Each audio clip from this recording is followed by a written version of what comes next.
and welcome to our channel. As you know from the previous video, we were traveling through the former GDR territory to get to know their specialities. And I can assure you the food there is very different. And even within the GDR, the traditional recipes vary because the housewives had to cook from the products that they had access to. So the products that they could buy in the grocery store or the products that they had in the garden. So what was available? For sure, a lot of vegetables, breads and eggs. From the meat section, the poultry and pork were available, not as much beef or veal. So yes, they did need to get very creative.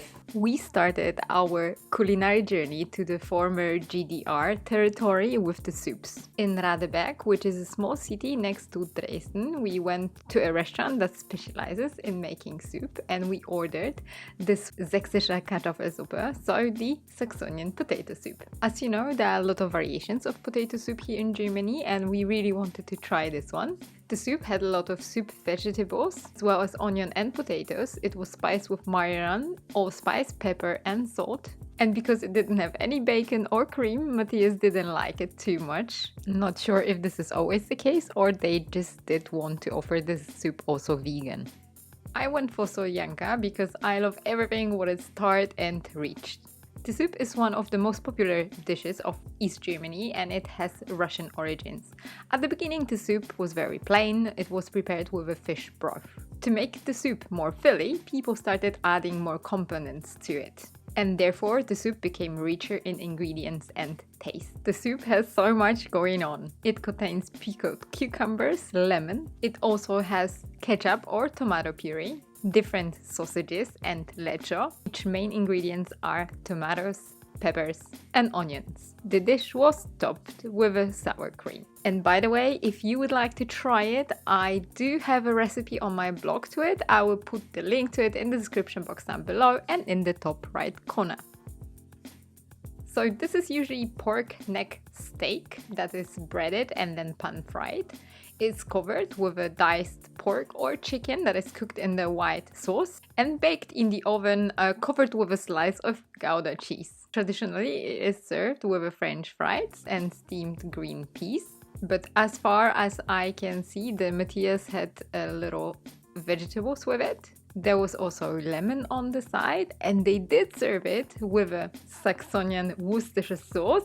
But Matthias said that it was so good that he didn't need to add it. And because I was jealous the next day, I have ordered the same thing.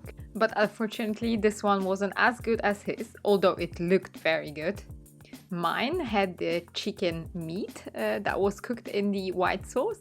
And it was served with a traditional ingredient, so the French fries and the green peas. There's also another dish that contains only the meat in the white sauce and the cheese. And it's called ragu ofa, and this one is served as a starter.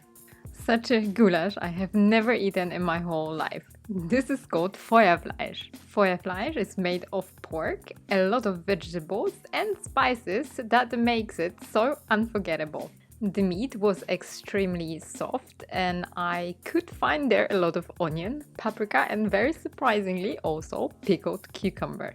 The dish was spiced with chili or Tabasco or both. Also pepper, salt, sugar and Bautzener Senf, so the mustard from Bautzen. The dish was served with extremely tasty pan-fried potatoes. Oh my goodness, what a treat! Our stews are usually made with a lot of meat. Therefore, those vegetables were really a surprise for me. Also, I have realized that many restaurants serve there the Sülze, so the meat and or vegetable in Aspic. The meat used for that dish is usually pork, particularly pork head, but also heart or tongue. It really seems to be a very popular dish. The Aspic was served with raw onions as well as pickled cucumber, remoulade, so the sauce tartare or tartar sauce, as well as beautifully pan-fried potatoes. Another highlight of the trip was the Sächsischer Sauerbraten, so the Saxonian sour roast. And this is the dish that I have showed you several times. The dish can be prepared from a variety of meats, but most often from beef. The meat, before cooking, is marinated for 3 up to 10 days in a mixture of vinegar or wine or both, water, herbs, spices and seasonings. The one I've tried was served with Lebkuchensoße, so the gingerbread sauce that was also made with red wine and roast sauce. The dish in Saxony is also served like in any other regions that serve sour roast with potato dumplings and apple red cabbage. I loved it. I was extremely happy with my choice, especially with the sauce because I have never had it before. And this is Quarkküchlein, and it is also a Saxon dish that is made from the dough containing about 2/3 mashed potatoes and 1/3 Quark cheese, so this white cheese that I often talk about. In the dough you can also find eggs and flour and probably cinnamon and sometimes raisins as well. The dough is then pan-fried and served hot with some applesauce, whipped cream and fruits. Eierschecke is such a staple from Dresden. The cake has 3 layers. The first layer is the layer of yeast dough. Then you've got a layer of cheesecake. And the upper layer is made from egg yolk, butter, sugar, vanilla pudding and egg whites that are beaten. And this very probably makes the layer very fluffy. The one we bought, it was covered with a custard sugar, but you can also find it covered with almonds, chocolate or crumbs. In another bakery, I have seen Eierschecke that was served with a poppy seed instead of cheesecake. And if I'm honest, the variation with a poppy seed tasted better. So if I'm in Dresden next time, I'm gonna go for this version for sure. And by the way, on the market, we have also found some Stollen.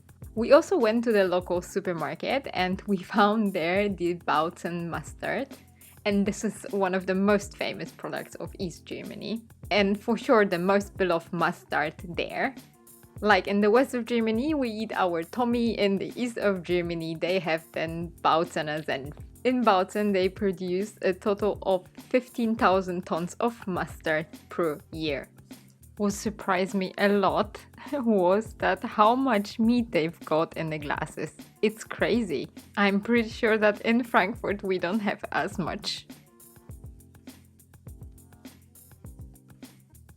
And another thing what is very particular in the eastern Germany is the Halloren Kugeln from the company called Halloren that was founded in 1804 in Halle. Those are named after salt workers whose buttons resemble the shape of the chocolate praline. It is for sure the most famous chocolate factory from East Germany. The classic praline is filled with cream and chocolate filling, and it's covered with a dark chocolate. The company sells 180 million pralines every year. And there are 3 other dishes that I would like to mention. The first one is the Eier mit Senfsoße, so the eggs with a mustard sauce. The dish comes actually from north of Germany, but it was very popular in the former GDR. Another dish that they've eaten there is the Jägerschnitzel, but from the GDR.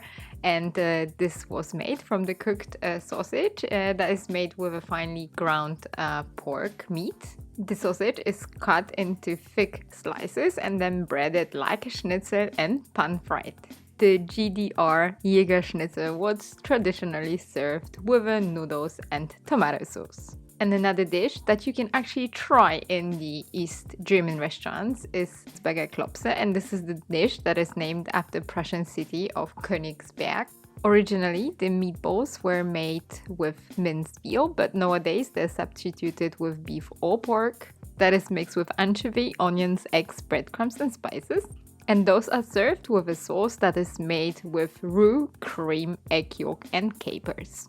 On the side, you can also find boiled potatoes and beetroot. And as soon as I came back home, I have realized that I haven't filmed the Kalter Hund, so the hedgehog slice, so I ordered it online. This is a bar-shaped chocolate snack or dessert that contains biscuits, usually Leibniz biscuits.